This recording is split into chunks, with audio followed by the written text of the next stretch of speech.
comme disait Abdoulaye Wade quand il est parti en Rome, je pense en 2008, le sommet de la FAO. Il a dit aux bailleurs, nous n'avons pas besoin d'experts.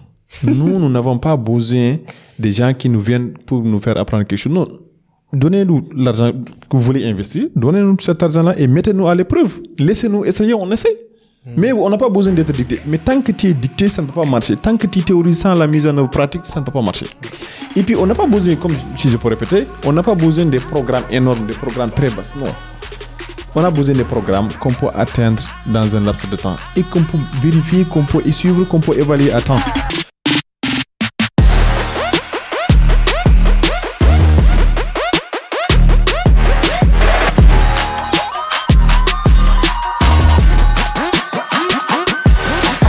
Salam Zia, bonsoir à tous et à toutes. Bienvenue pour un nouvel épisode du Cercle d'Influence Podcast, votre cercle qui s'inspire à inspirer avant d'expirer. Aujourd'hui, nous recevons sur le cercle mon cher Bocar Harouna Diallo, qui est une personne très passionnée par le développement et la gestion des espaces ruraux et surtout par les concepts et la notion de la migration. Bocar, bienvenue au cercle. Merci, Moussé Sall. Merci beaucoup de m'avoir invité. Tu peux m'appeler Habib, moi je suis un petit talibé, quoi. Pas monsieur. Ok, merci Habib de m'avoir invité. Merci de m'avoir invité et merci aussi de m'avoir souhaité la bienvenue. Et j'espère qu'on passera une très bonne émission. Non, le plaisir est pour moi. C'est un honneur. Merci. Pour les gens qui nous écoutent, est-ce que tu peux te présenter brièvement? Et brièvement, je m'appelle Bocar Harouna Diallo, je suis de Fourdou, dans la commune de Oudalaï, notamment dans le département de Ranérou, c'est un peu dans la région de Matam. Je suis géographe de formation et spécialisé en géographie humaine, notamment sur les questions de gestion et développement d'espaces ruraux que j'ai allié avec la migration. Et en termes d'expérience professionnelle, j'ai exercé quelques expériences professionnelles ici au Sénégal en collaboration avec des ONG, en collaboration avec le laboratoire de géographie humaine où on a mené des études sociales sur le terrain, et j'ai fait aussi une expérience internationale au Maroc, à l'Université internationale de Rabat. Et en même temps, j'étais chargé de l'analyse de besoins de la Fondation Orient-Occident, toujours au Maroc, à Rabat. Et en même temps, chargé de communication dans un projet sur la migration vers l'oriental. C'est toujours au Maroc, à côté de l'Algérie. À mon retour au Sénégal, je suis un peu reconverti comme étant un consultant à IPAR, où je travaille avec pas mal de projets. C'est quoi IPAR? C'est un think tank d'initiatives prospectives agricoles et rurales, là où j'étais consultant dans le cadre des projets, notamment avec les fonds de financement de Covid-19 et en même temps avec d'autres projets, notamment sur le secteur agro-silvopastoral et halieutique. Et jusqu'à présent, je suis là-bas comme associé. Ah super, très bon parcours. Un parcours à la fois exceptionnel et inspirant. Moi, je suis très intéressé par aussi les sujets du développement durable, les sujets de la migration. Tout à l'heure, je pense que l'autre jour, je regardais un article, peut-être même c'était un de tes articles où on disait que la production alimentaire a quadruplé entre 1960 et 2020. Et que certainement, et d'une évidence aussi, que la population du monde aussi a augmenté, quoi, sur le plan démographique. Mais n'empêche que j'ai toujours du mal à comprendre qu'on a toujours des problèmes d'insécurité alimentaire, des problèmes de famine. Comment expliquer que malgré la révolution technologique, malgré l'industrialisation, comment ça se fait que nous avons toujours un problème de suffisance alimentaire dans le monde? Merci encore Malik. La question de la souveraineté alimentaire ou bien la question de la sécurité alimentaire, c'est une question mondiale qui touche pratiquement tous les pays du monde. Et aujourd'hui, elle se matérialise par la guerre, la crise ukrainienne, qui n'est autre que le prolongement ou bien la poursuite des anciennes crises qui ont eu lieu pendant les 15 dernières années, notamment la crise de 2007-2009, la crise des subprimes, la crise de 2011 et celle de 2021.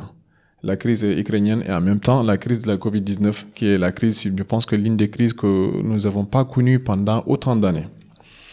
Et avec toutes ces crises, on a constaté qu'il y a une croissance démographique exponentielle, si je peux dire ainsi, et plus la population est importante, plus la demande en ressources naturelles est importante, plus la population est importante, plus la population piétine sur l'occupation de l'espace. Il s'y ajoute l'urbanisation qui est devenue aussi galopante, qui ne cesse de grignoter de l'espace. Il s'y ajoute les crises conjoncturelles du changement climatique qui entraînent aujourd'hui la faiblesse, le manque de revenus ou bien la faible production agricole dû au fait que ça ne pleut pas beaucoup, dû au fait qu'il y a une forte chaleur.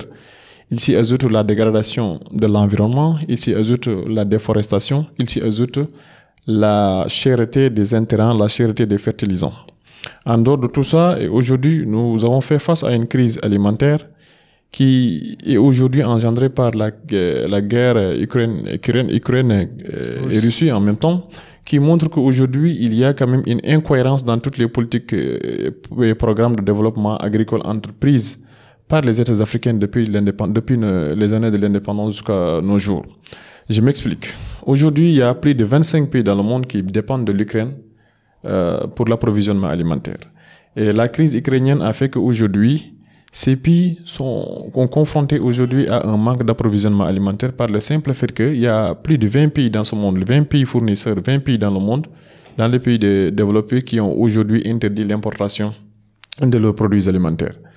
Et parmi ces produits, il y a 28 produits de denrées de première nécessité qu'on a interdit d'importer un peu partout en Afrique. Mais pourquoi ils l'ont interdit? Ils l'ont interdit parce que tout simplement qu'il y a aujourd'hui les chaînes d'approvisionnement internationales sont perturbées et que l'Ukraine, par exemple, qui fournissait plus de 25 pays, qui nourrissait plus de 400 millions de personnes par année en termes en ressources alimentaires, qu'aujourd'hui, que le trafic international est perturbé par la crise ukrainienne. L'Ukraine n'accepte pas de fournir le reste du monde parce qu'elle dit qu'elle est en crise, elle dit qu'elle est en guerre. Si elle est en guerre, le préférable, c'est de stocker ce que nous avons pour peut-être ne pas en avoir besoin en cet moment, puisqu'on ne peut pas avoir la possibilité de cultiver comme cela se doit, on est en guerre. C'est valable aussi pour la Russie. Donc, aujourd'hui, on se rend compte qu'il y a juste une petite partie du monde qui monopolise pratiquement toute l'alimentation du monde, si je peux dire ainsi, tous les approvisionnements alimentaires du monde, qui font qu'aujourd'hui, si on est confronté à cette guerre, on sent immédiatement le besoin pour les pays africains de pouvoir s'approvisionner. Mais moi, je peux comprendre, je peux dire ainsi qu'il n'y a pas comme une crise alimentaire mondiale. Peut-être il y a une crise dans certains pays africains qui sont des pays dépendants, notamment le Nigeria une partie, le Rwanda, la Somalie, un peu partout de l'Afrique de l'Est et l'Égypte par exemple, qui dépendent 80% de leur importation de blé en Russie, en Chine, en Russie et en Ukraine. Vous voyez. En ce moment, les pays africains sont confrontés aujourd'hui à ce problème-là parce que ils n'avaient pas pensé qu'en ce moment, il est temps pour nous, Africains, de ne pas dépendre de l'Occident, d'essayer d'exploiter ce que nous avons en termes de potentiel hydrique, en termes de potentiel foncier et en termes de potentiel de jeunesse. On a tout ça, mais on ne parvient pas à exploiter, on préfère dépendre de l'Occident. Et dès qu'on dépend de l'Occident, dès qu'il y a un problème, les chaînes d'approvisionnement sont coupées. Et si les chaînes d'approvisionnement sont coupées, impérativement, on va sentir les conséquences. C'est ça, il n'y a plus de transport, il n'y a plus d'approvisionnement, il y a un problème de l'inflation, des prix, les États ne parviennent pas à compléter, ce qui est disponible en Afrique n'est pas suffisant pour nourrir toute la population. Non, je comprends. Parce que dans le cadre de la gestion de projet, dans le cadre de la sélection des fournisseurs, il y a plusieurs manières en fait de choisir un fournisseur. Et parmi ces techniques, on parle de la source unique. C'est au lieu de travailler avec une multitude de fournisseurs, on peut choisir un seul fournisseur qui remplit tous nos critères d'approvisionnement et on essaie de nouer une relation mutuellement bénéfique avec ces derniers pour en fait accélérer le processus d'approvisionnement et surtout garder des relations mutuellement bénéfiques quoi. Et je peux comprendre pourquoi certaines personnes choisissent ce genre d'approvisionnement ou ce genre de rapport avec leurs fournisseurs, mais sur le plan pays, sur le plan international, je ne pense pas que ça soit pratique que l'Afrique par exemple dépende entièrement surtout en ce qui concerne l'approvisionnement en blé, que nous dépendions entièrement de l'Ukraine et que nous avons vu les impacts et les conséquences qui émanent en fait de cette insécurité alimentaire. Comment on aurait pu faire? Moi, je pense que le fait que l'Afrique dépend de l'Ukraine, de l'Occident de façon générale pour l'approvisionnement alimentaire, c'est un échec des politiques publiques de l'État. Parce que depuis plus de 60 ans, ce que nous avons en termes de potentialité, les pays occidentaux ne l'ont pas.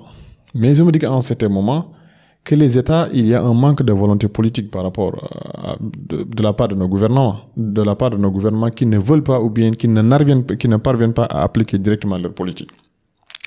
Mais si on est dépendant, être dépendant, c'est se subir. On est dépendant, on subit. On est dépendant, le gars qui nous va nous fournir, ou bien l'État qui va nous fournir, impérativement, il doit nous imposer ses règles. C'est sûr. Je me dis qu'en cet moment, il est temps pour nous, Africains, de couper carrément le pont qui nous relie de l'Occident en termes de dépendance alimentaire. Comment? Pour la simple raison, que nous, par exemple, ce que nous avons en termes de ressources en nous, aucun pays du monde n'a, aucun continent n'a là. 60% de la population africaine, ou bien 60% de la population africaine est jeune. 60%. 60% de la population africaine est jeune. Et aussi, en termes de ressources naturelles, ce que nous avons, aucun pays du monde n'a, aucun continent du monde n'a. Mais imaginez, vous avez toutes les ressources naturelles, vous avez le potentiel foncier à n'en plus finir, vous avez une population jeune, mais vous dépendez toujours de l'Occident. Ça, c'est paradoxal. Pour moi, l'État devrait mettre en place une volonté politique d'atteindre l'autosuffisance alimentaire en court terme. Mais cette volonté-là, comment ça se matérialise? Parce qu'on a vu pas mal de programmes qui passent au fil des années d'un président à un autre sans aucun impact significatif. Ça se matérialise par la mise en place des politiques endogènes. Éviter de faire des copier-coller des politiques occidentales qui n'ont rien à voir, qui ne reflètent pas la réalité africaine, qui ne reflètent pas nos besoins sociaux, qu'on essaie d'imiter pour copier-coller ce qui ne marchera pas et ce qui n'a pas marché pendant plus de 60 ans. Moi, je pense que les États africains devraient essayer de réfléchir autour d'une table pour voir quelle est la stratégie à adopter. Par exemple, la première stratégie pour moi, c'est de voir, par exemple, de tenir compte du capital humain que nous avons, réunir le potentiel du capital humain que nous avons, essayer de discuter sur ça pour voir quelles sont les stratégies que nous pouvons appliquer. Nous avons l'eau, nous avons le foncier, nous avons de la jeunesse pour appliquer, à mettre sur place. Et quand on parvient à faire ça, on dit que par exemple, dans 2 ans, dans 3 ans, voilà ce que nous voulons faire.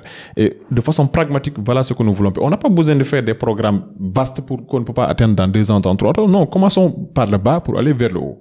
On dit que dans 2 ans, voilà ce que nous voulons atteindre. Maintenant, pour faire ça, on réunit par exemple les politiques, ils ont leur part. On réunit les grands décideurs, ils ont leur part. On réunit les intellectuels, ils ont leur part. On réunit, par exemple, les paysans qui ont aussi une part de responsabilité. Parce que on ne peut pas se développer, par exemple, en mettant en écart les savoirs traditionnels. On met le savoir scientifique que nous avons appris qu'on a et en même temps qu'on combine avec le savoir traditionnel. En dehors de ça, on dit, par exemple, voilà le céréal, voilà les spéculations culturelles dont nous avons besoin. Nous avons besoin de ça. Et voilà ce que nous voulons manger, nous voulons consommer. Voilà le projet de consommation, voilà le programme de consommation que nous voulons. Il y a des plats alimentaires spécifiquement africains qu'on essaie de développer. On n'a pas besoin d'aller importer ailleurs. On a tout ce qu'il nous faut pour s'en sortir. Moi, je pense que ce sont des choses élémentaires qu'on pouvait appliquer sur place pour s'en sortir. On n'a pas besoin d'aller colmater des produits, d'aller commenter des politiques qui ne sont pas conformes avec nos réalités. Et vous savez, par exemple, à un certain moment, il y a nos anciens grands-parents qui vivaient de la pêche, de la chasse, de la quête, de l'agriculture pratiquement. Et tu cultivais, par exemple, tu as un grenier de mil que tu peux manger pendant presque 9 mois, pendant 8 mois. Et puis, tu as utilisé ton savoir traditionnel, bien ramon, tu n'es pas allé en Occident pour chercher des fertilisants et d'autres choses. Non, le savoir traditionnel que tu avais, c'est vrai que ça pleuvait beaucoup. Actuellement, ça pleut moins. Mais on a des technologies qui peuvent aujourd'hui nous permettre de cultiver 12 mois sur 12. On peut avoir 3 saisons culturelles qu'on peut cultiver, la saison sèche, l'hivernage, des trucs comme ça qu'on peut faire de l'irrigation, on peut s'en sortir facilement. Mais pour le faire, il faudrait qu'il y ait des politiques purement africaines, des décisions purement africaines. On n'a pas besoin d'aller chercher des experts internationaux pour s'en sortir, non. Parce que les experts, s'ils viennent, ils vont nous imposer, ils vont dire que nous, on est venus sur la base d'un programme bien déterminé et ce programme, il a été ficelé en fonction de nos besoins locaux, en fonction des besoins des Occidentaux, qui ne peuvent pas être conformes avec nous, ce que nous avons besoin en tant qu'Africains. C'est pas possible. Du coup, il faut impérativement qu'il y ait des politiques endogènes, des politiques purement africaines, hein, des politiques déterminées sur un temps bien précis, sur un temps bien cadré, qu'on essaie de voir qu'on évolue au fil du temps. Parce qu'on a beau faire des programmes, mais s'il n'y a pas une mise en œuvre pratique, s'il n'y a pas une application, ça ne peut pas marcher. Et cette application va de pair avec un suivi-évaluation. Tout ce qu'on peut faire, s'il n'y a pas de suivi-évaluation, moi, je pense qu'on ne pourrait pas s'en sortir. Bien vrai qu'on a tout ce qu'il nous faut pour s'en sortir. Ne serait-ce que, par exemple, que la stabilité sociopolitique qu'on a, on peut investir beaucoup dans le pays. Il y a des pays aujourd'hui qui ont des potentiels, mais qui ne parviennent pas à en avoir parce qu'il y a des conflits de gauche à droite, les gens ne veulent pas venir, non. Et si on parvient à faire ça, on a une bonne production agricole. Maintenant, on essaie de consommer ce que nous avons produit, ce qu'on appelle le consommer local, déjà qui est devenu peut-être une obligation sociale. le consommer local. Mais on ne peut pas produire aussi pour dire que non, nous, on va importer. Même si on est signataire, comme par exemple, on est signataire de l'Organisation mondiale du commerce, il y a quand même ce qui nous est valable, il y a ce qui nous est authentique. Et si on laisse ce qui nous est authentique pour aller chercher autre chose, moi, je pense que ça ne pourra pas marcher. Et puis, c'est ce qu'on a fait pendant plus de 60 ans. Non, d'une part, je suis d'accord quand tu dis qu'il est inexplicable que l'Afrique connaisse une insécurité alimentaire, sachant que 65% l'Afrique détient 65% des terres arables du monde, en fait. Déjà, il n'y a aucune excuse parce que les ressources naturelles sont là. Mais d'autre part aussi, le savoir traditionnel, tu ne penses pas que il a ses limites, en fait, parce que le grand-parent qui cultivait dans son petit champ, certes, il arrivait à nourrir sa famille, mais si tu analyses la chose de manière macroscopique, il n'arrivait pas à nourrir sa communauté, en fait, parce qu'il était limité en termes de ressources, en termes de matériel, en termes d'équipement, de véhicules, d'engins, ainsi de suite. Et je pense que c'est là d'où vient l'importance de ce qu'on appelle le transfert des technologies. Mais tout en essayant aussi d'incorporer et surtout d'intégrer le savoir-faire africain. Comment on peut adopter, approprier certaines technologies, mais en le localisant, en faisant en sorte que ça soit adapté par rapport à notre réalité.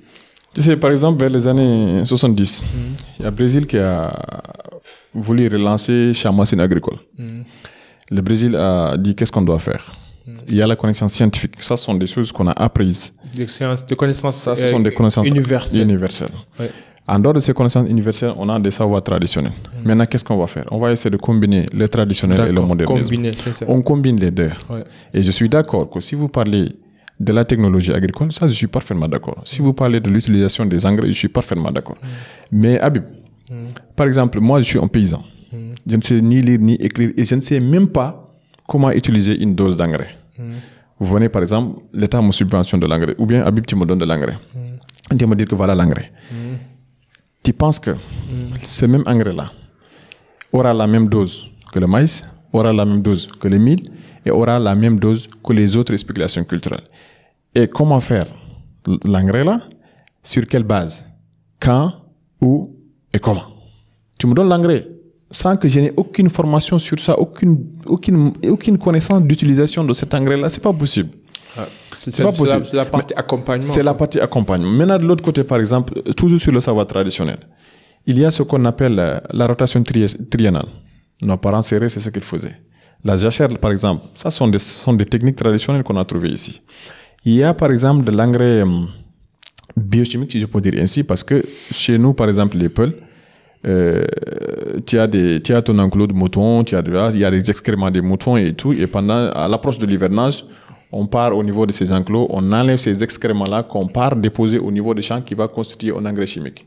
Et pour toi, du compost. De compost, c'est le compostage, exactement. C'est ce qu'on a essayé d'appliquer aujourd'hui avec l'agroécologie. Et pourtant, ça sont des connaissances traditionnelles. Mais ces connaissances traditionnelles-là sont aujourd'hui marginalisées au profit des connaissances scientifiques. Je suis d'accord qu'il y a des connaissances scientifiques. Pas forcément marginalisées. Non, mais aujourd'hui, la majeure partie, dans la plupart de ces programmes-là, c'est rare de voir des connaissances traditionnelles qui ont été incorporées ou bien qui sont incorporées dans ces programmes envisagés. On met toujours l'accent. Dans cet exemple-là, je pense que c'est parce que ce n'est pas du tout scalable. C'est pratiquement, on ne peut pas en fait l'appliquer à des échelles de grandeur parce que combien de moutons, combien de vaches tu auras besoin pour avoir le compost, suffisamment de compost pour fertiliser tout un champ. C'est comme l'énergie solaire en fait. Tu vois un peu, déjà, comme les panneaux photovoltaïques. C'est vrai que c'est une énergie renouvelable, mais les batteries ne sont pas du tout rentables. Déjà, il faut beaucoup d'espace pour tirer une rentabilité peut-être de 10%. Ce qui fait que c'est pas pratique dans la vraie vie, quoi. C'est vrai que c'est pas trop, sur le plan macroéconomique, ça peut être un peu compliqué. Mais tu sais, tout ce qui est fait pour nous, sans nous, c'est fait contre nous. Si. Quand on parle de l'agriculture et tout, on fait allusion directement aux paysans. Sans nous, on fait contre nous, j'aime bien ça. Ok. Tu sais, quand on parle de l'agriculture, on fait directement allusion aux paysans. Ok. Mais je pense, j'ai pas vu, mais je pense, d'amont en aval, est-ce que réellement les paysans sont impliqués? Dans tous les programmes. Je te dis, moi, je connais absolument rien. C'est pour ça que tu es là. Personnellement, je dis personnellement, d'amont en aval, même s'il y a une implication des paysans dans les processus et programmes d'élaboration des programmes de développement agricole ou bien des politiques agricoles, c'est trop minime. On préfère amener des experts qui vont nous parler de ce qu'ils ont appris. Je suis d'accord avec ça.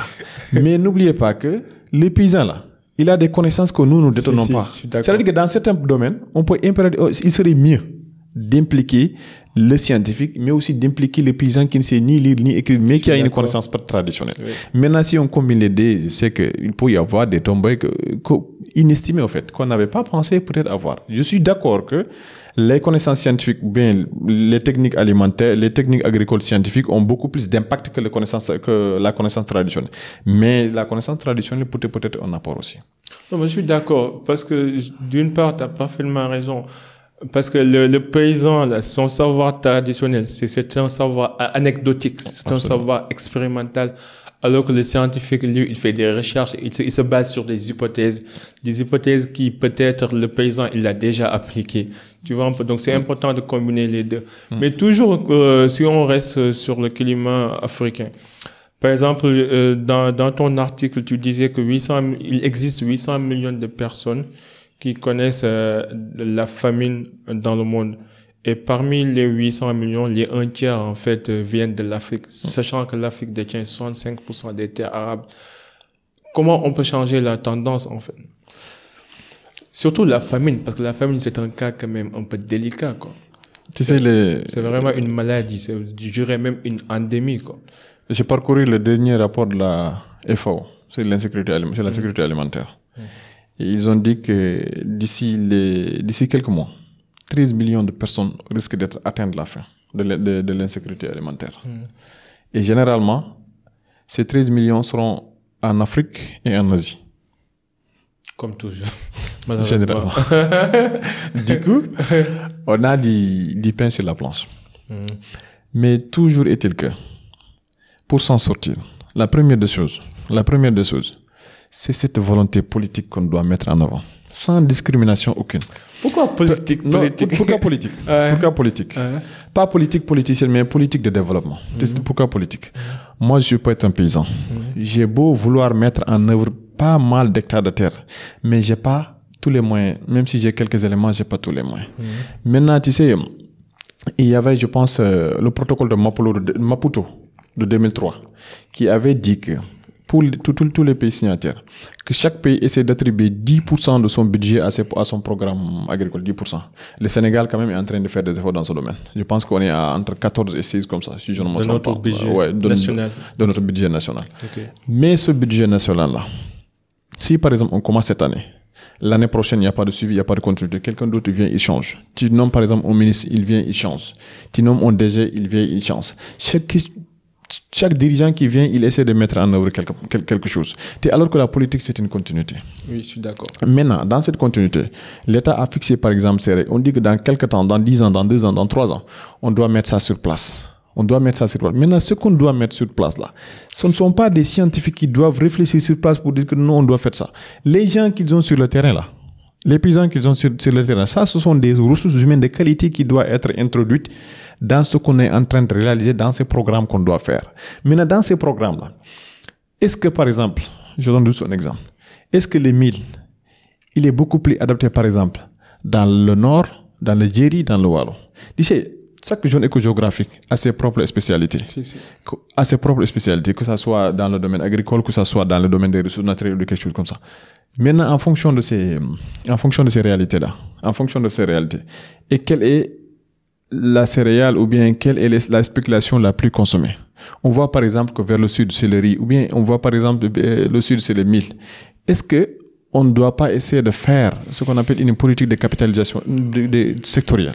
Dans chaque secteur, dans chaque zone, on essaie de développer un programme agricole qui est conforme à cette zone-là, qui n'a rien à voir avec d'autres zones. Okay. Maintenant, chaque zone sera une capitale. De catégoriser, quoi, de compartimenter. De compartimenter. Je donne juste un exemple.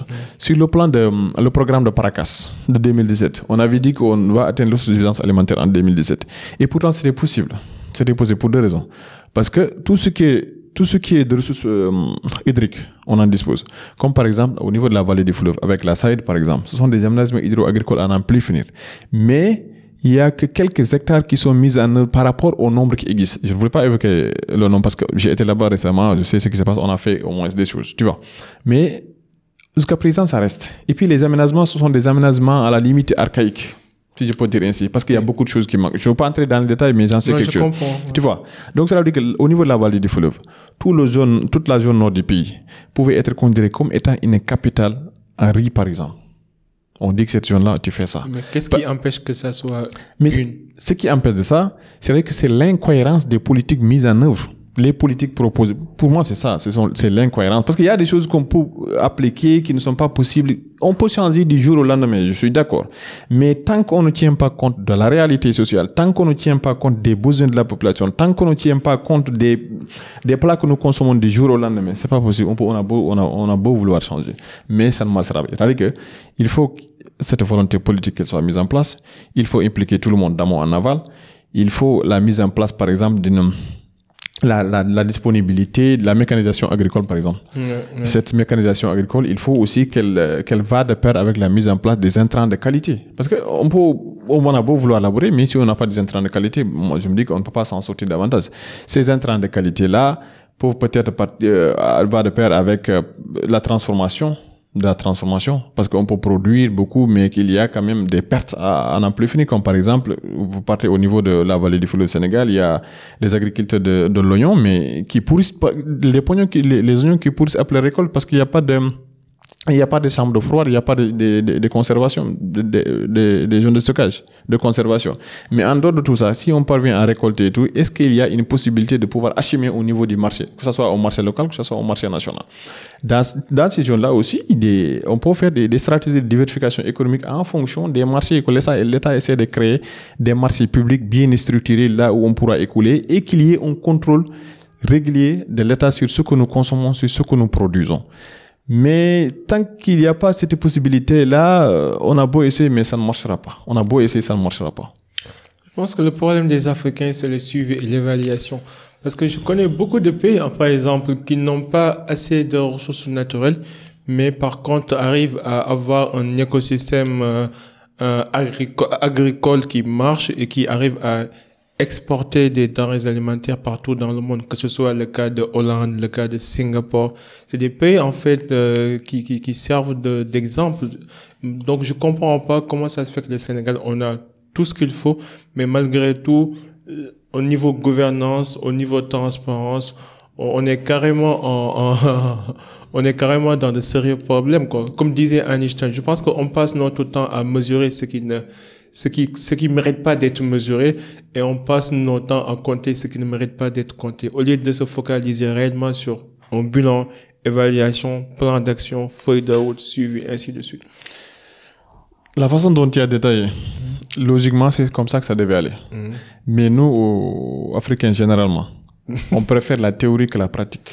Ouais. On préfère la théorie que la pratique. Les exemples que tu as donnés, j'imagine bien, ou bien j'ose espérer bien, qu'ils sont réunis autour d'une table pour discuter en essayant de voir ce qui leur est authentique. Le copier-coller, là. On a beau essayer, mais le copier-coller, ça ne peut pas fonctionner comme on le veut. C'est pas possible. Il faut qu'on essaie de revenir sur Terre. On n'a pas besoin d'aller chercher ailleurs. Comme disait Abdoulaye Wade quand il est parti en Rome, je pense, en 2008, le sommet de la FAO. Il a dit aux bailleurs, nous n'avons pas besoin d'experts. Nous n'avons pas besoin des gens qui nous viennent pour nous faire apprendre quelque chose. Non, donnez-nous l'argent que vous voulez investir, donnez-nous cet argent-là et mettez-nous à l'épreuve. Laissez-nous essayer, on essaie. Mais on n'a pas besoin d'être dicté. Mais tant que tu es dicté, ça ne peut pas marcher. Tant que tu théorises sans la mise en œuvre pratique, ça ne peut pas marcher. Ouais. Et puis, on n'a pas besoin, comme si je peux répéter, on n'a pas besoin des programmes énormes, des programmes très bas. Non. On a besoin des programmes qu'on peut atteindre dans un laps de temps et qu'on peut vérifier, qu'on peut suivre, qu'on peut évaluer à temps. Mais ça commence aussi par combattre la corruption. On voit ce qui se passe avec les fertilisants agricoles. Comment, en fait, l'État décide de choisir des ambassadeurs dans certaines zones et leur donne en fait une certaine quantité de fertilisants et ces derniers après décident de les vendre dans le marché noir sans aucune conséquence. Tout ça, c'est des trucs à combattre aussi, quoi. La corruption, dans toute la chaîne, c'est à combattre. Dans toute la chaîne, parce que la corruption, elle déstabilise, au fait. Elle déstabilise. Ouais. Dans tous les secteurs qui vous partez, que ce soit dans le domaine de l'administration. Il y a beaucoup de facteurs qui interviennent. Dans tous les domaines, je suis convaincu que la corruption, c'est C'est à combattre, en fait. C'est à combattre. En même temps, j'ai appris que le secteur agricole, il y a beaucoup de corruption sur toute la chaîne. Fertilisants, le transport. Fertilisants, oui, parce que ça peut être un peu compliqué. Le tonnage. On choisit, par exemple, les fournisseurs. Est-ce qu'il y a des critères bien définis pour choisir les fournisseurs, qui peut être fournisseur, où il doit fournir, quand il doit fournir, et peut-être après cette fourniture-là, est-ce que le matériel était disponible? Est-ce qu'on va faire une évaluation après post-fournissement? Est-ce qu'il y a une évaluation dans tout ça? Mais tout ça, si ces critères ne sont pas respectés, il y aura toujours des manquants, en fait. Il y aura toujours des manquants. D'accord. Il y a 2 semaines, l'État du Sénégal, le président Macky Sall, a présidé le sommet Afrique de l'agriculture et qui portait sur le thème Nourrir l'Afrique, souveraineté alimentaire et résilience. Et ce sommet a vu la participation de plus de 34 chefs d'État africains. Quel est ton avis personnel sur ce sommet? Est-ce que ça a été concluant? Et qu'est-ce qu'on peut attendre de ces chefs d'État? Bon, tenant compte du contexte actuel, peut-être que c'est un sommet qui est venu à son heure, mais je pense qu'il y avait le sommet de 2015. Okay. Je pense qu'il y a le sommet de 2015. Mais l'idéal pour moi, ça aurait été de faire une étude de diagnostic, faire une évaluation du sommet Dakar de 2015, le sommet de 2015. Parce qu'en 2015, je pense qu'il y avait des jalons qui ont été posés. Il y avait des actes qui ont été mis, il y avait un programme qui a été ficelé. Mais est-ce que tout ce programme a été appliqué? Tout ce qui a été dit, est-ce que ça a été appliqué? Est-ce qu'ils peuvent, par exemple, nous dire, voilà ce qui a été dit, voilà ce qui a été appliqué? Et si vous regardez un peu en arrière, de 2015 jusqu'à 2023, sur le plan alimentaire, sur le plan de la sécurité alimentaire, est-ce qu'on n'est pas en reculons? Est-ce que la situation n'est pas plus pire aujourd'hui? Et pourtant, ce qui a été dit ici, peut-être ce sont des choses qui ont été prévues ou bien des choses qui ont été dites en 2015. Donc, avant peut-être de prendre certaines décisions, que j'en reviendrai, l'idéal serait nous dire que voilà, par exemple, un document d'évaluation de ce qui a été dit en 2015. Voilà ce qui a marché, voilà ce qui n'a pas marché. Et pour ce qui n'a pas marché, voilà les solutions préconisées pour régler ces problèmes, pour éviter que ces mêmes problèmes reviennent pour le sommet de Dakar 2000. Le sommet de Dakar 2, sommet de Dakar 2, je pense. Voilà, qui parle de la nourriture, la sécurité alimentaire, nourrir l'Afrique et la résilience. Je commencerai par la résilience, qui peut-être pouvait nous aider sur beaucoup de choses, mais bon, avec la COVID-19, on sait qu'on a compris que les Africains sont résilients sur le plan sanitaire, en fait. Oui, on est très résilients, mais sur le plan alimentaire, il n'y a pas de résilience parce qu'il y a aucune sur le plan physiologique, oui, voilà. On est très résilients. Voilà. Et moi, j'ai suivi un peu les conclusions de ce sommet. Je pense qu'il y a plus de 34 chefs d'État et beaucoup d'autres experts internationaux, mais généralement, dans ces genres de rencontres, ces genres de sommets, c'est bien bon, c'est bien, mais la majeure partie du temps, ce sont des programmes bien planifiés, mais la mise en œuvre peut être un peu compliquée parce que ça regroupe beaucoup de pays. Mais est-ce qu'il y a un organe de contrôle et de suivi du plan d'action derrière? En tout cas, je ne sais pas. Honnêtement, je ne sais pas. Comment est-ce possible? C'est ça le problème, en fait. Comment tu peux réunir 34 chefs d'État, vous prenez des décisions, et après, il n'y a même pas un organe, un comité de contrôle et de suivi? C'est ça le problème, en fait. Moi, je pense que chaque pays aurait dû commencer au niveau local, d'abord. Comme par exemple, Sénégal, nous, on commence au niveau local, les autres pays commencent au niveau local. En un certain moment, peut-être 1 an, 2 ans, on se regroupe pour dire que voilà, chez nous, ce qui a marché, chez vous, ce qui n'a pas marché. Maintenant, dans tout ça, quel est le point qu'on peut avoir? Quel est le point commun qu'on peut avoir dans tout ça? Parce qu'il y a des choses peut-être qui peuvent être appliquées au Sénégal, qui le seront en Côte d'Ivoire, qui le seront au Bénin, qui le seront dans d'autres pays. Mais je constate que ils ont venu comme ça, ils ont voulu peut-être faire ça de façon beaucoup plus générale en regroupant pas mal de pays.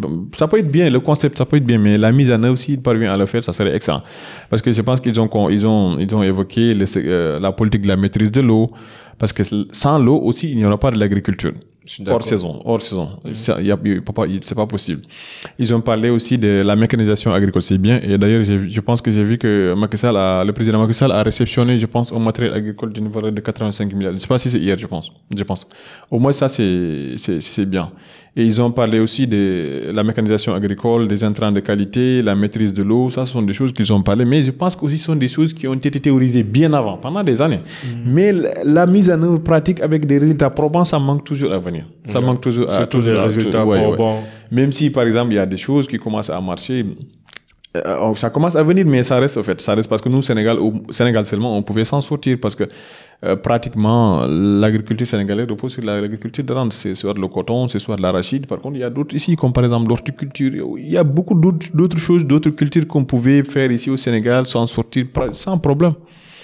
Et ce qui est dommage, c'est que je vois de plus en plus des entreprises indiennes, chinoises et même françaises qui viennent ici acheter des champs agricoles et les exploiter pour exporter les produits après à leur pays d'origine.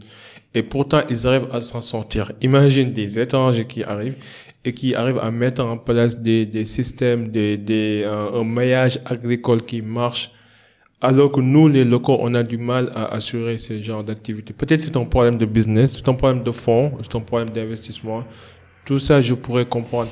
Mais n'empêche, si on voit dans notre localité des personnes qui réussissent, tu penses pas que ces biens doivent être partagés avec la communauté directe, la communauté immédiate? Je reviendrai un peu sur ce que tu as dit, des entreprises, des multinationales qui viennent s'installer ici, qui produisent, après qui repatrient leur production alimentaire. C'est normal. Je pense que la Chine est la première nation à le faire. L'Inde aussi. L'Inde, oui. Mais je pense que la Chine est la première nation à le faire. Et puis, c'est compréhensible en fait, parce que ce sont des pays qui ont connu une forte croissance démographique. Et ils n'ont pas assez d'espace pour pouvoir cultiver suffisamment pour nourrir la population. Non, moi, je suis d'accord sur le principe. Mais est-ce que la population derrière, elle tire du bénéfice créé par cette exploitation agricole? Je pense que la population ne peut pas tirer bénéfice parce que ceux qui sont venus pour s'installer au Sénégal, s'installer un peu partout en Afrique, ils ont un objectif bien précis. Ils ont une population à nourrir, ils n'ont pas d'espace, ils reviennent au Sénégal, ils viennent en Afrique, ils cultivent ici, après ils repatrient leur culture. Peut-être les Sénégalais, les Africains de façon générale, ce qu'ils peuvent en bénéficier, c'est la main-d'œuvre à volonté, la main-d'œuvre à bon marché. Mais ça, c'est pas juste. Ça, c'est pas juste. C'est pas juste. Mais peut-être au moment des négociations, est-ce qu'il fallait pas introduire certaines clauses?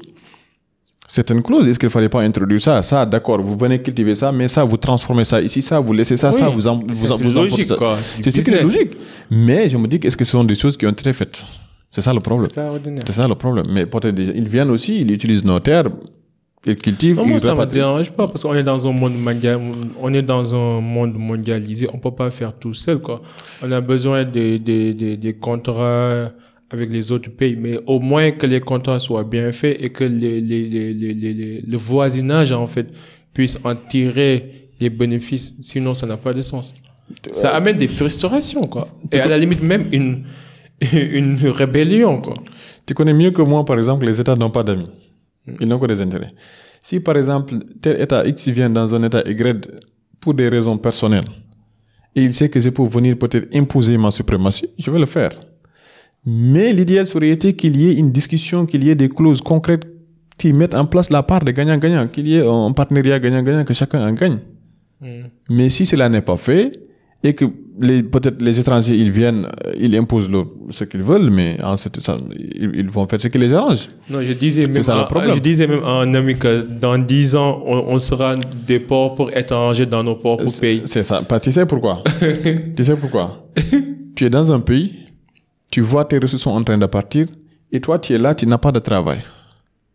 Maintenant, le fait que tu manques de travail et que la population devienne de plus en plus importante, la demande devient de plus en plus importante, à un certain moment, la jeunesse deviendra une bombe explosive que tu ne pourras pas retenir. Ce qui s'est passé, par exemple, au mois de mars 2021. Parce qu'il n'y a pas d'activité, il n'y a pas de travail, ni rien, et tu vois que les ressources sont en train de repartir dans d'autres pays. C'est extraordinaire, parce que c'est ce que je vois. Par exemple, si tu vois les secteurs de la boutique, c'est géré par les Guinéens. Les secteurs agroalimentaires, c'est géré par les Libanais. Les secteurs agricoles, on voit de plus en plus des Chinois et des Indiens. Presque dans tous les secteurs, tu vois pratiquement plus de Sénégalais, tu vois des étrangers. Peut-être aussi, nous aussi, on est coupable d'une part. Peut-être on est flemmards, peut-être on n'est pas des bosseurs. J'ai pas la réponse à cette question. En tout cas, je trouve que c'est dommage que de plus en plus, tous les secteurs périmères sont gérés par des étrangers. Là, moi, je pense que je peux être d'accord qu'on est trop attentiste de l'État. La jeunesse africaine, généralement, elle est trop attentiste de l'État. Il dit que moi, j'attends que l'État fasse tout, alors que c'est pas possible. L'État ne peut pas tout faire. Hein. L'État peut peut-être mettre en place un environnement propice à la création d'emplois, un environnement propice au développement de l'entrepreneuriat, un environnement propice au business. Ça, je suis parfaitement d'accord. Mais nous, on est trop attentistes. Et alors que l'État ne peut pas régler tous ces problèmes-là. C'est pas possible. Il faut nous aussi qu'on essaye, qu'on se débrouille, qu'on mette en place quelque chose et que l'État, s'il vient, il sait qu'on a mis en place quelque chose. Là, l'appui sera très facile. C'est comme ça. Mais si tu attends, on m'a dit que l'État doit faire tout pour moi, mais ça ne marche pas. Mais aussi, si par exemple, aujourd'hui, on sait qu'il y a l'entrepreneuriat agricole qui commence à prendre de l'ampleur, mais si par exemple, tu produis pendant 1 an, pendant 2 ans, tu ne parviens pas à écouler tes produits, tu dis que ça ne vaut plus la peine, je vais arrêter. Ça ne vaut plus la peine. Tu produis suffisamment, mais il n'y a pas de consommation locale. On préfère importer pour laisser ce que nous avons produit nous-mêmes. Et ça c'est un sérieux problème. Moi, je pense que, je ne sais pas si c'est faisable ou pas, mais c'était bien bon d'essayer de réduire les importations, d'imposer la population à ce qu'elle consomme ce que nous avons produit. D'accord. Je pense que c'est bon. Même si on est signataire, comme je t'avais dit, de l'Organisation mondiale du commerce, et qu'on est dans un système monde où tout est interdépendant, le pays a besoin de notre pays, notre pays a besoin de nous, mais quand même, il y a des politiques de consommation, au moins, qu'on pouvait mettre sur pied. Je suis d'accord. Je pense que aussi, les gars d'Agrocine, je ne sais pas si tu les connais, Agrocine, ils sont en train de faire un excellent boulot, en fait. Ils font de l'entrepreneuriat agricole, où ils collectent, en fait, donc, c'est des appels à participation, quoi. Donc, n'importe qui peut participer dans une campagne agricole. Ils cultivent, ensuite, ils récoltent, ensuite, ils vendent et ils partagent les bénéfices avec les participants. Et ils arrivent à faire des bénéfices énormes et ça fait quelques années qu'ils existent. Et j'ai eu que de très bons témoignages de la part des amis qui ont participé à toutes ces campagnes.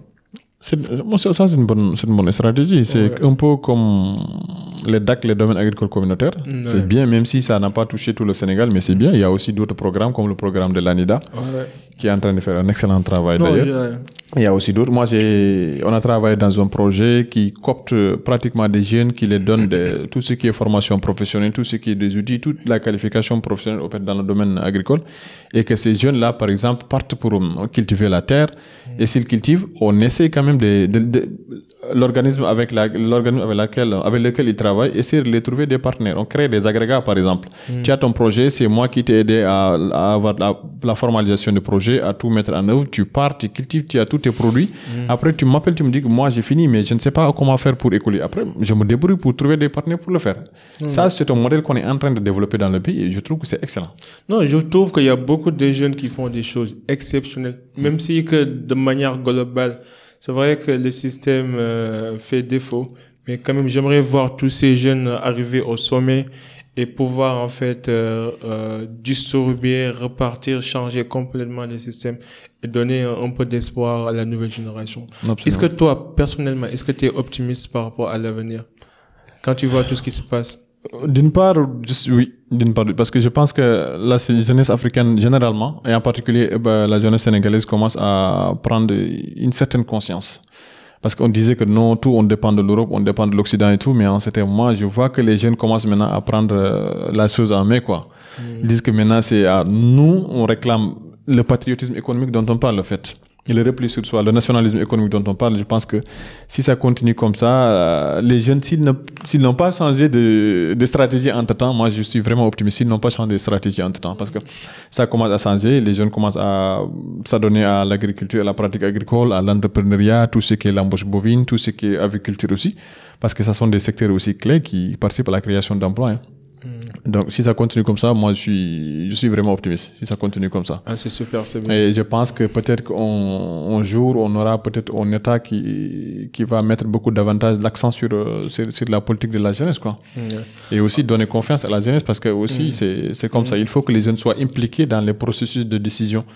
Au moins pour qu'il y ait une nouvelle dynamique, pour qu'il y ait un changement, quoi. Je comprends. Et ce que j'apprécie dans ce que tu fais, c'est qu'au moins toi, tu es spécifique dans ton combat, quoi. Parce que parfois, je vois beaucoup de jeunes qui se disent, j'aimerais changer le monde. Mais ok, en faisant quoi? Je suis un activiste, je suis intéressé par le développement durable. Mais le développement durable, c'est vaste, quoi.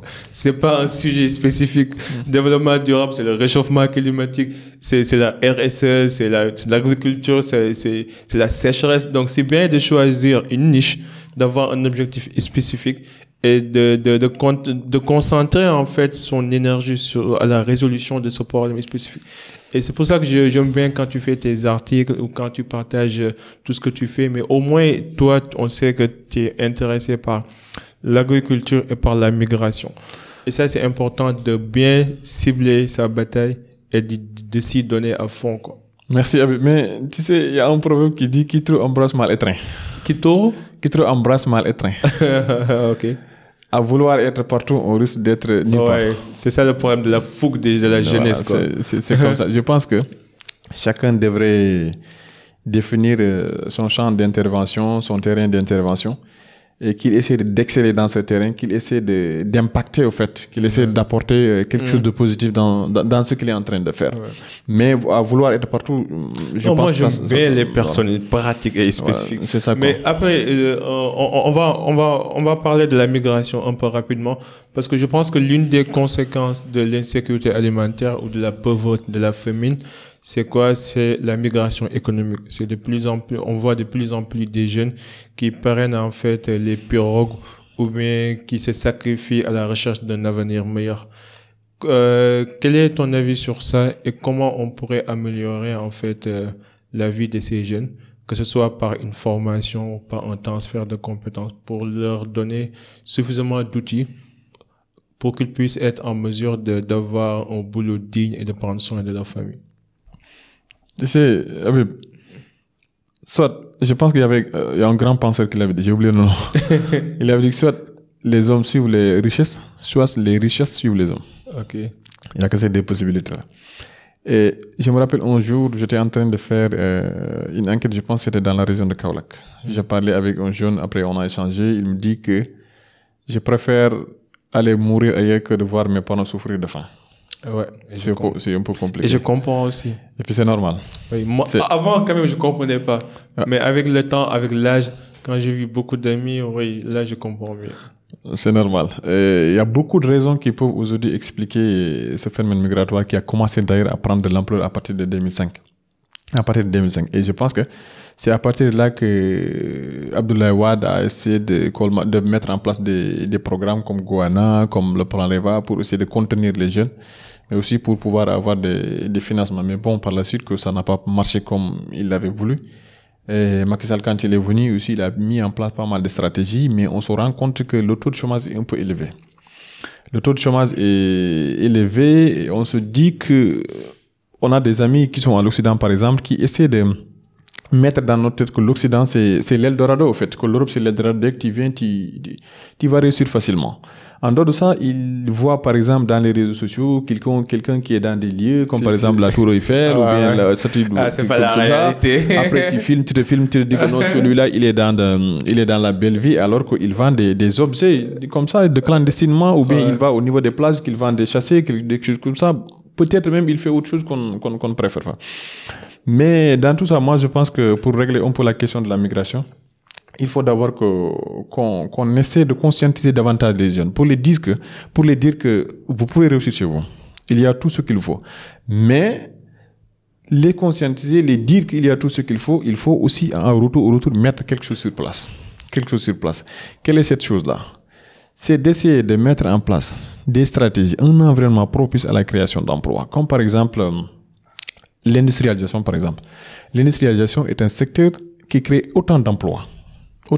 Je donne un exemple. Juste une construction d'une usine, par exemple, pour employer plus de 100 ou 200 jeunes qui peuvent gagner 5 000 francs jusqu'à 3 000 francs, je ne sais pas, quelque chose par mois, par jour, par exemple. En dehors de ça, on peut lui dire que maintenant, ceux qui n'ont pas fait l'école, exemple, l'État ne peut pas vous recruter.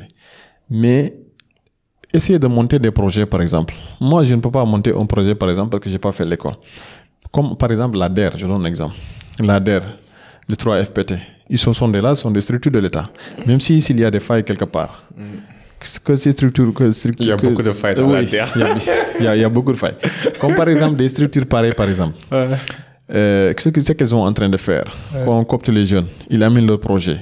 On essaie d'étudier le projet, après on finance le projet. Maintenant, si on finance le projet, on suit le projet.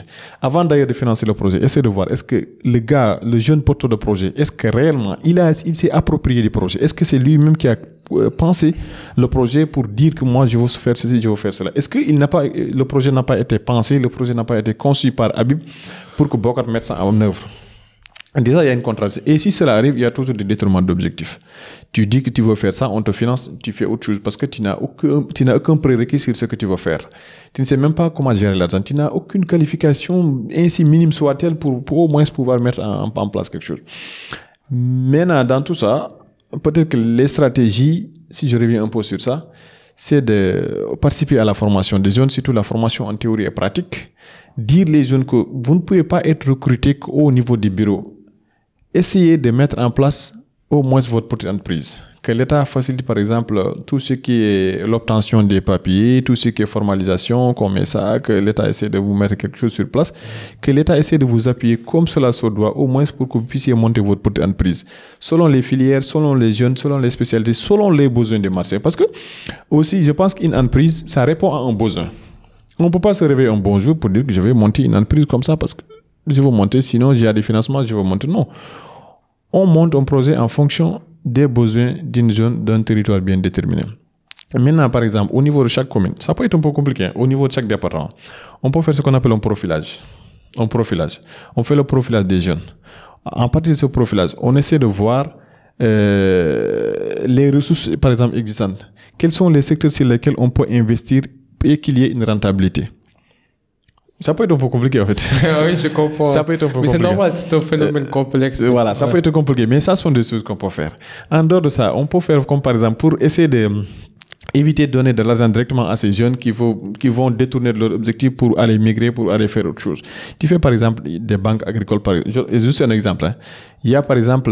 La banque agricole, ça existe? Ça existe, mais pas partout. Okay. Pas partout, par exemple. Il y a la mairie qui peut, par exemple, qui est là, qui peut dire que moi, je peux attribuer une parcelle de terre. La banque, elle est là. Le jeune, il va voir le maire. Le maire dit que moi, je mets à votre disposition une parcelle. Ou bien, je mets à disposition une unité de transformation. Maintenant, ce que vous voulez là, la mairie peut-être, par exemple, vous faire un papier. Vous partez, par exemple, à la banque. La banque ne vous donne pas de l'argent directement, mais elle achète, la banque elle-même, achète ce que vous avez besoin en produit et il vous dit voilà ce que vous devez faire, voilà le produit dont vous avez besoin.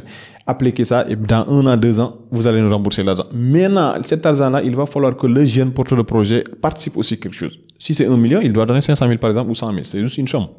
Au moins pour qu'il donne plus de valeur à ce qu'il est en train de faire. Mais si tout cela n'est pas fait, qu'il n'y a pas de stratégie de rétention de ces jeunes, on n'essaie pas de conscientiser les jeunes pour les dire que si vous partez là-bas, la migration, ça peut être bien, mais si vous partez comme ça, irrégulièrement, vous risquez encore de vivre les pires. Restez dans votre pays, que l'État mette en place un environnement propice à la création d'emplois, avec l'accompagnement des jeunes, avec la conscientisation, avec la mise en place de l'école en prise pour ceux qui ont fait l'école. Qu'on essaie d'accompagner comme une batterie d'accompagnement pour au moins essayer de retenir ces zones-là. Mais si cela n'est pas fait, ça peut être un peu compliqué. Dans certaines régions, comme par exemple dans la zone du Fouta, la migration, c'est un facteur culturel. Hein. Même si tu as tous les moyens, tu es issu d'une famille aisée et tout, mais c'est un facteur culturel. Ouais. C'est-à-dire que pour exister et socialement aux yeux du monde, il faut que tu fasses d'abord la migration, en fait. Parce qu'on voit que ceux qui sont partis, ils viennent, ils sont beaucoup plus considérés que les autres qui ne sont pas partis, au fait. Mais je pense qu'il y a toute une panoplie de choses qu'on doit mettre sur place pour retenir les jeunes. On a un long chemin à parcourir en tant qu'Africain. Et ça me désole de le dire, mais on a un problème de mentalité. Parfois, on donne de l'importance à des choses futiles qui n'ont aucune valeur sur nos vies, quoi. Et c'est dommage, quoi. Par exemple, pourquoi le fait de voyager devrait être un facteur culturel? Oui, un facteur de suprématie ou un facteur de pouvoir ou pour montrer aux autres que vous êtes supérieur à eux, c'est extraordinaire. Est-ce que tu penses que sur le plan éthique et moral, tu penses que c'est acceptable de se sacrifier à la recherche d'un avenir meilleur? Bon, si on met l'accent sur l'éthique, sur le moral... Là, c'est une question philosophique, je sais. C'est une question très philosophique, en fait. Mais je sais que ce que je peux dire que c'est très, très, très difficile d'avoir une certaine responsabilité, même si c'est une responsabilité individuelle, et de rester sans rien faire, sans travail. Je sais que c'est difficile. Parfois, on peut être... le fait de rester sans travail pour nous obliger à faire des choses qu'on ne veut pas. Ça peut nous obliger à se lancer dans la délinquance, à voler filles de gauche à droite. Si c'est un homme, si c'est une femme, on sait aussi ça que ça peut causer. Mais je me suis dit que, en tant qu'homme aussi, Tout ce qu'il nous faut, tout ce qu'on se doit, c'est de se battre corps et âme, dignement, corps et âme, je dis dignement, pour au moins chercher quelque chose pour subvenir à nos besoins.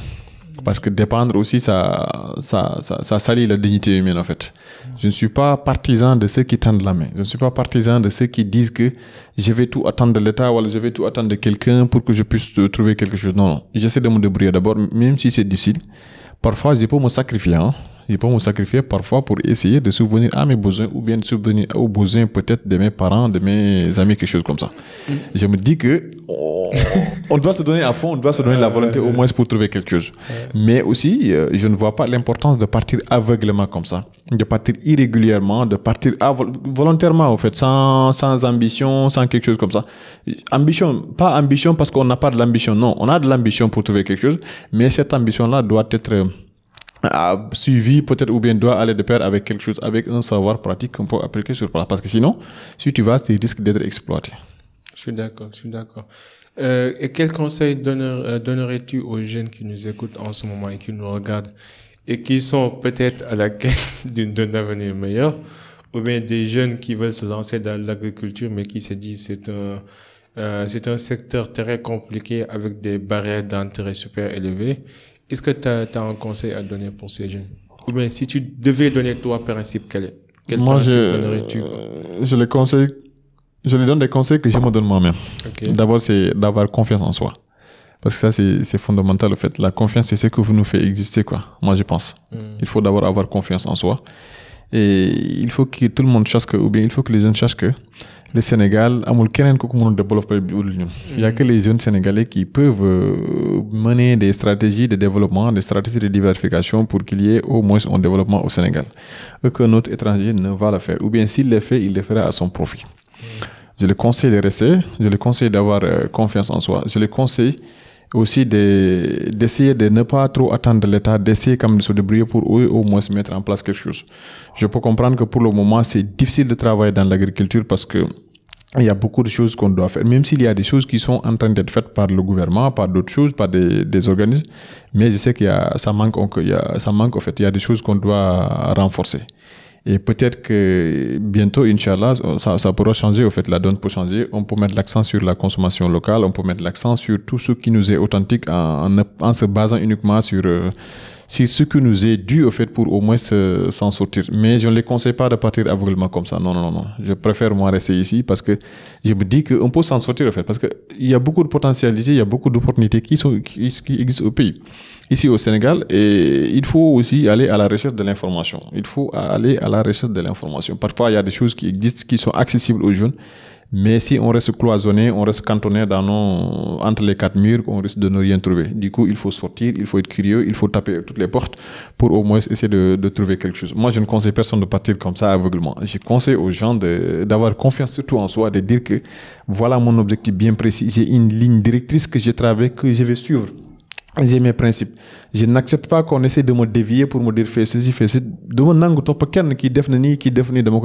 j'ai des principes, j'essaie de les mettre en œuvre parce que je pars par conviction en fait. Et je pense que si tout le monde fait ça, et bon, d'ailleurs il y a des jeunes qui le font, il y a d'autres qui l'en font avant moi. Je pense que aussi les jeunes qui sont là sont aussi plus que jamais déterminés, plus que jamais ambitieux. Et on est tous des Sénégalais, on veut du bien pour notre pays. Je suis d'accord. Et quelle est ta définition de la réussite pour toi? La réussite en fonction du thème d'aujourd'hui, c'est le fait de pouvoir subvenir peut-être à ses besoins dignement et de venir en aide à ceux qui en ont besoin, quoi. Ok. Le meilleur conseil qu'on t'a donné? Le meilleur conseil qu'on m'a donné, c'est de rester humble et digne là où je peux être. Le pire conseil qu'on t'a donné? Le pire conseil... Non, je ne me vois pas où on donne le pire conseil. Ok. Quelle influence aimes-tu laisser dans ce monde? Bon, comme tout le monde, je pense que j'aimerais laisser une image positive de ma personne. J'aimerais aussi être peut-être une référence pour la jeunesse sénégalaise. Pour la jeunesse africaine, oui. Super. De façon positive, oui. De façon positive. Oui. Que de la positivité ici, quoi. En tout cas, Boka, c'est fait un honneur. Merci beaucoup. J'ai beaucoup appris et j'ai lu pas mal de tes articles sur LinkedIn et je te souhaite que le meilleur au monde Et Merci. je sais que tu es dans une quête professionnelle, en même temps une quête qui tend vers l'accomplissement, que ce soit sur le plan agricole, que ce soit sur le plan migration. Tu veux vraiment aider et je pense que tes intentions aussi sont bonnes. Et le podcast, le cercle d'influence, c'est ton cercle. Si on peut être utile, n'hésite pas. Pour les gens qui nous écoutent, comment ils pourront entrer en contact avec toi, comment ils pourront t'envoyer des messages ou te contacter? Laisse-moi d'abord te remercier de m'avoir donné l'opportunité de pouvoir échanger avec toi dans ce thème aussi important et qui restera toujours important, savoir la migration et l'agriculture et la migration. C'est vraiment une satisfaction pour moi et puis qu'on a bien échangé, que tu as appris de moi, mais moi aussi j'ai appris de toi. Donc l'apprentissage et vice-versa. Chacun de nous essaie de donner le meilleur de soi-même pour au moins apporter quelque chose. On est des jeunes ambitieux et on sait ce que nous voulons et on sait que l'avenir que nous voulons pour notre pays, on n'a pas encore des milliards à investir, mais au moins on a des propositions à faire, on a la matière grise, ne serait-ce qu'à un certain niveau où il y a des choses qu'on peut proposer, il y a des choses qu'on peut apporter. Par rapport aux gens qui veulent me contacter, bon, je peux te donner mon numéro après. Ok, ça marche, mais pas devant la caméra. Il n'y a pas de souci, après je te donne mon numéro. De toute façon, on va mettre ta page LinkedIn parce que je pense que tu es beaucoup plus actif sur LinkedIn, non? Que sur les autres plateformes. Donc, on va mettre toutes ces références dans les show notes comme d'hab. Quand vous allez regarder la vidéo, vous regardez en bas, vous trouverez en fait les contacts directs qui mènent vers sa page LinkedIn. Super. Un dernier mot avant qu'on boucle? Non, c'est te dire toujours merci et aussi dire un bonsoir à ma famille de Fourdo, de Ranérou, de Oudalaï, de Matam, de Wurosogi. Super. À des familles, donc, bandiraɓe fof on jarama weltima aussi adadam salmini wa Ranérou wa Fourdo fof ɓe jaram fe. Il faut que je fasse un peu. Il le faut quoi. Il le faut quoi. Je suis un salène qui doit parler tout couleur mais qui parle pas, ce qui n'est pas normal, mais c'est pas grave. On va se rattraper. Merci beaucoup, mon gars. Merci beaucoup. Les gars, à la prochaine. Merci. En attendant, soyez uniques, soyez légendaires. Peace and love. We out. Bye.